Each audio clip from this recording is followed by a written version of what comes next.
So John had a really long reading from Genesis, and it will be a good reason because I'm going to focus on that. So it wasn't for naught.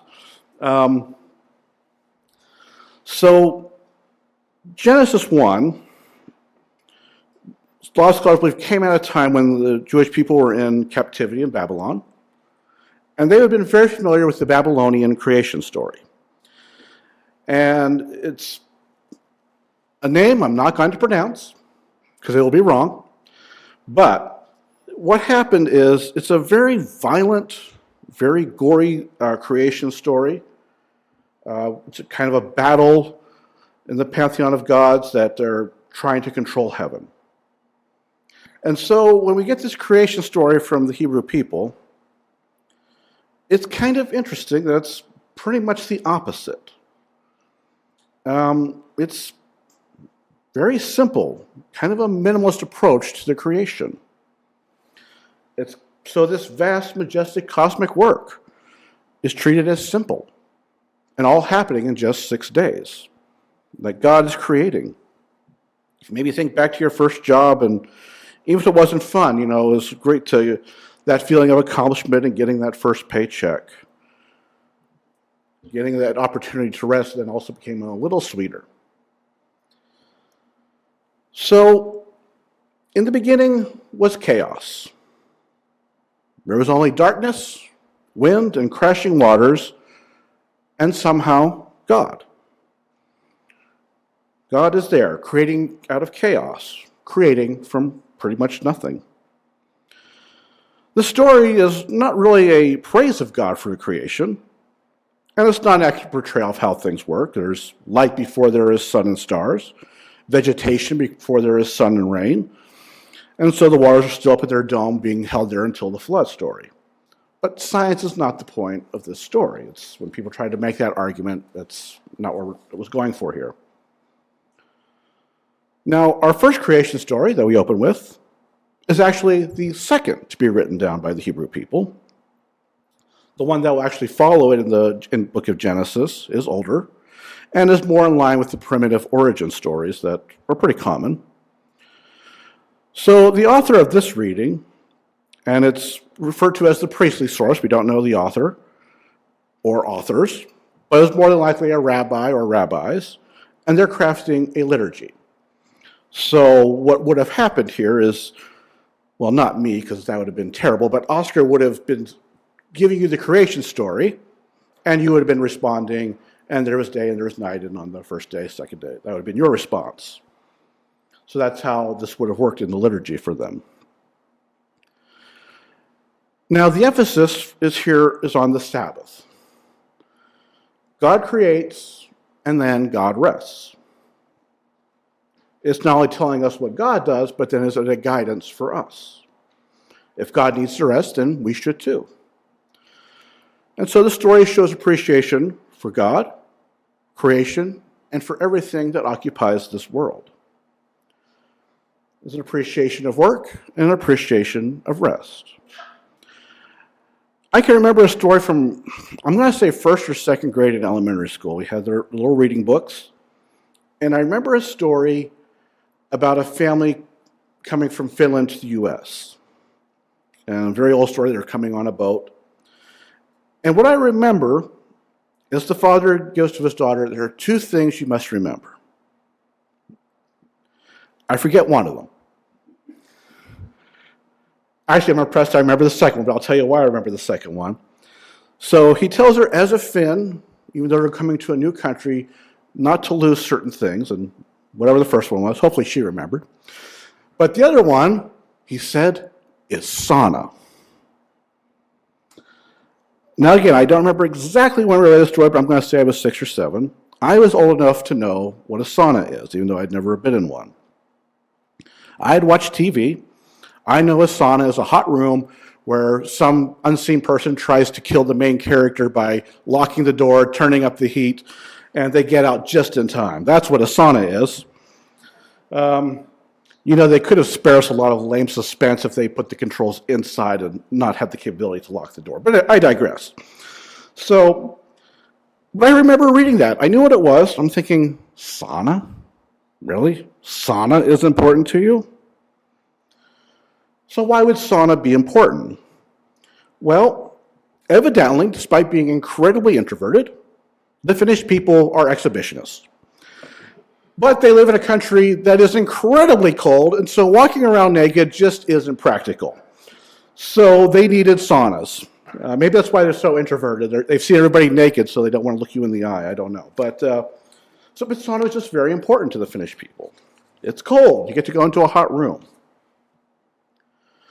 And so the story I now did not understand as a kid, but I now understand as an adult, was trying to imply cultural importance. It's significant, and you must never lose this. And the opening of Genesis to a captive people is doing the same thing. It's trying to remind them this is important. No matter what happens, no matter where you are, you need to keep these things in mind. And Sabbath was chief among them. Now, in the early days of Judaism, because Sabbath has been around a long time and was exclusive to them, but you got to pick your own Sabbath. So I could Sabbath on Monday, and you could Sabbath on Thursday. And if for some reason Monday didn't work for me, I could move it to another day of the week. But ancient Israel has lawbreakers and tattletales. So what happened was you'd have some, shall we perhaps say, greedy people wanting to make more money. And so, we saw, I thought you were Sabbathing on Monday. Oh, well, it didn't work out, so I'm going to do it later in the week. But he didn't do it later in the week because he could still make more money later in the week. And remember, when you choose to Sabbath, your whole household is at Sabbath. Your family, your animals, your servants also get the Sabbath. So if you're breaking the Sabbath, you're encouraging all of them to break the Sabbath. And so some people will report to the rabbi, Saul's not honoring the Sabbath. And the rabbi would have to go and find out what's going on. So eventually they regulated it to the seventh day of the week. And so this liturgy is a reminder to the people that it is a sacred day. It's important to God and should be important to them. It is necessary to know who they are, and they should take us with them wherever they go. The story also reminds the Jewish people that there is one God. Again, this is not a battle like they would have experienced with the Babylonian story. So there isn't, a God of the sun, a God of trees, a God of water, and so on and so forth. There's just God, the Creator.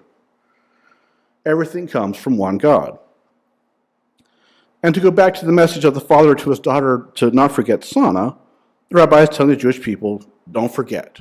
There is one God, and there is Sabbath. You must have Sabbath. Now, in all the chaos the world can offer, these points are here to remind you to stay grounded in God and grounded into who your ancestors are. Now, for Christianity, we get a child, the Son of God, who changes the world. And when Jesus departs, he gives us the Holy Spirit. The takeaway is that we are never alone. And perhaps if Stephen were preaching today, he would use a Star Wars reference. Obi-Wan Kenobi, I am with you always. It would fit, wouldn't it? And so God and Jesus will always be with us until the end of the age. Our creation story comes out of a time of chaos. And the story tells us everything is in chaos. The concept of the Trinity also comes from a time of chaos. And so we have God coming to live among us, to experience the world in a different way. And we get to experience God in the flesh. And afterward, the Spirit continues to dwell amongst us in another different way, all from the same emanation, here to rebuild our faith and our society and show us the way. I've often observed that for sports teams, it's better to rebuild from the bottom than the middle. Because when you hit the bottom, you're open to new ideas. You can take some risks. You can create a new goal that'll be a lot easier and people might be more willing to go along with. We live in a world where we deal with chaos today. Sometimes I feel like I have to choose between staying informed and remaining sane, or at least what passes for sane for me. Our institutions are being torn down, literally and figuratively. Now, some needed to go, Some need to be revised. And in our time of chaos, we can look for that, a time to create, time to tell a new chapter in the story.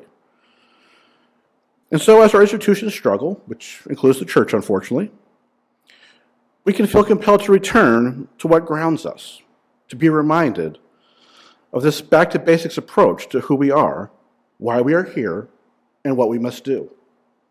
To remind ourselves and one another, when we see chaos in the world, we know what is good and what isn't, and what we can do to make things better.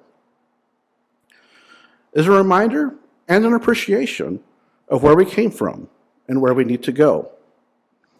Agents of chaos are hard at work, and if we are to overcome them, we need to remember there is one God, our Creator, calling us to rest and then get back to work, knowing that Jesus is with us and the Holy Spirit is also with us, moving with us throughout. Now, my plan as of last night was to end there. But I did not attend the Synod Assembly this week, but I did attend, they had an LMA meeting last night, and I did attend that. And one of them asked a question about creeds. He wasn't too fond of the Nicene Creed or the Apostles' Creed, and someone had told about the Athanasian Creed, and he was just like, nope, that's even worse. So he's like, what do we do with creeds? And so I caught up with him afterwards, and I suggested to him what's called the New Creed, which was written by the United Church of Canada back in 1968, also a time of chaos. And so I mentioned that to him last night, and it wasn't until this morning that I thought, that might tie into today's sermon. So obviously thought of this about 7:30 this morning, so no time to get it into the bulletin, so I'm just going to read it to you. It's short, don't worry. We are not alone. We live in God's world. We believe in God, who is creating and is creating, who has come in Jesus, the Word made flesh, to reconcile and make new, who works in us and others by the Spirit. We trust in God. We are called to be the church, to celebrate God's presence, to live with respect in creation, to love and serve others, to seek justice and resist evil, to proclaim Jesus, crucified and risen, our judge and our hope. In life, in death, in life beyond death, God is with us. We are not alone, thanks be to God. I love how both the opening and beginning sentence, or the last sentence, is, we are not alone, which comes from our gospel reading this morning. We are not alone. Even in the times of chaos, God is with us, because we live in God's world. We are not alone. Thanks be to God.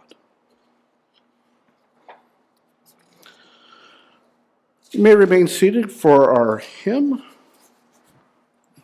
which is 412.